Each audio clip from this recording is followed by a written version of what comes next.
Speaking of Chelsea, it's time to translate into our second quarter. So if you missed the first quarter, everybody, Connor defending his sports takes, including calling me in to vend why he loves heat culture so much.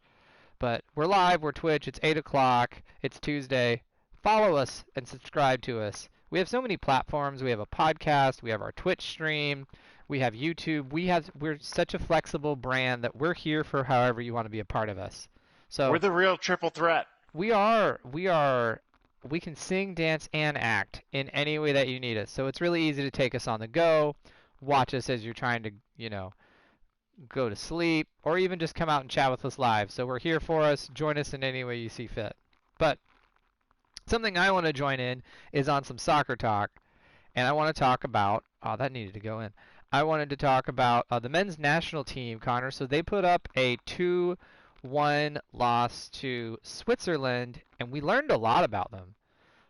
There's still a bunch of question marks on defense. Of course, John Brooks from the back end, Mark McKenzie more in the midfield did good, but once Brooks gets off the field, there's still some need for some people. Of course, they didn't have Zach Steffen, who's a starting goalkeeper. Christian Pulisic was out because he was winning, of course, the Champions League with Chelsea. We know that the men's national team is getting ready for the next World Cup qualifying for 2022, so they're having to play a lot of games. But now they got some pieces back. But Connor, how good is Pulisic going to be? Pulisic. I'm horrible with names. Pulisic. Pulisic. Pulisic. I didn't put the Uh, pulse on that. That's for sure. you did not. I haven't been putting the pulse on the game tonight here. I think that Christian Pulisic needs to be. I sure think he needs to be the best player for the men's national team. It was very evident that although against Switzerland, they still had a lot of high quality players there. They didn't have the guy, as I like to say, the straw that stirs the drink, especially on offense. That's got to be Pulisic. He's kind of known as quote Captain America, and I think that really needs to show out. He needs to come have a great Gold Cup. I know we've had Nations League games coming up, things like that. He really needs to play well to get this team thriving. Now, do I think that he's going to play well? I think that he is going to be more inconsistent than we want to give him credit for. I think that there will be a few games where he really struggles, and I think that there'll be a few games where he gets a brace and an assist. So uh, that's kind of what I think about Christian Pulisic. Rutledge, any other thoughts you want to add to the attack of the USA as we head into the summer and Nations League and Gold Cup? Pulisic. Pulisic. I'm learning. Um, Nations League, of course, now they're getting, Daryl DK, of course, was out there, but he's helping them. Um, we just got to see what they kind of do. We're going to do the halftime hot take against Honduras. I have a better feeling about this team and their depth of the run they can make than the team that missed the last World Cup. We still have to answer some Well, yeah. striker questions, but you can tell there's a culture change, and I feel like there's a talent development. Like you brought up before, with Pulisic being overseas, at least it's showing that Americans and DK going on such a big run for Barnsley, at least it's showing that Americans have better talent than what we're used to seeing. So I think there's a bunch of question marks. Who's going to be in defense? You know, who's their big number nine?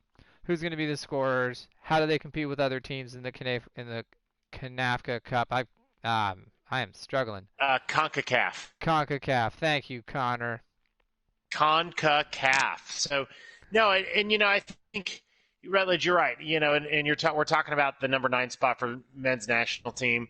I think that Josh Sargent really missed an opportunity to stake a claim into that number 9 position for the men's national team. He missed a few pretty big opportunities right there in front of goal. Could have really made more of an impact. Maybe have made it 2-2 or even bagged a brace. So I think that Josh Sargent really missed that opportunity. Watch out for Gio Reyna. I'm really excited to watch him play with Christian Pulisic, as well as just continue to set things up. He's always just incredibly creative. So I'm here for the creativity of Gio Reyna. call me someone who likes big names, but I think Timmy Weah could have a big summer. Watch him flying down the wing for the men's national team because he's played that winger in the 4-3-3 throughout a lot of his career. So, I think it'll be interesting to see how this summer plays out, but there's still a lot of work to do.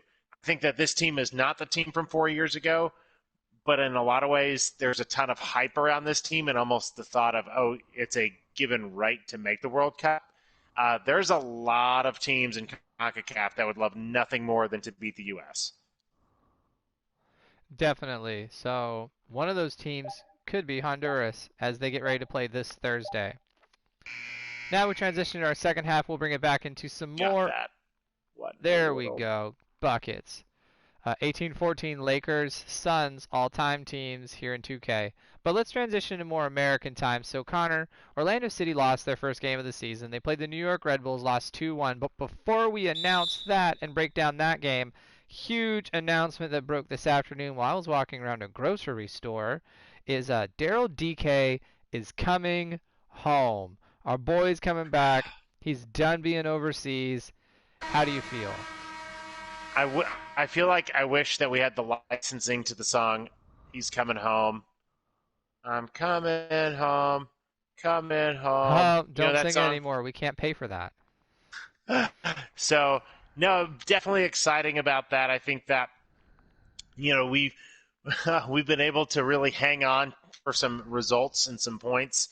And although this is not a strong New York team, especially as New York is dealing with some injuries of Aaron Long, speaking of men's national team, the Aaron Long who tore his Achilles, so best of luck in his recovery.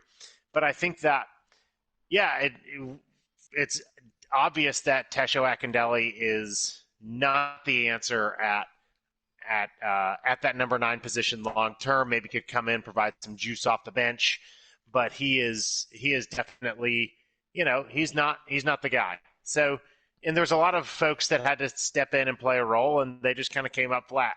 We didn't have Nani serving the second game of his 2-game suspension for shoving a ref. Can't do that, dude. Um, we didn't have Ruan.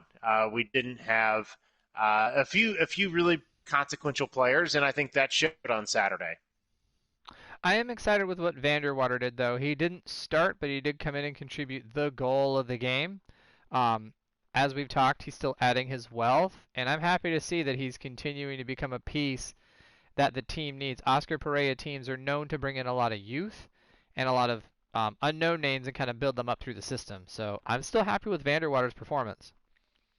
What's interesting about Vanderwater, I don't know if you noticed this, his first goal was much more difficult than the one that he put 10 feet over, the goalpost, right there in the 88th minute that would have tied it.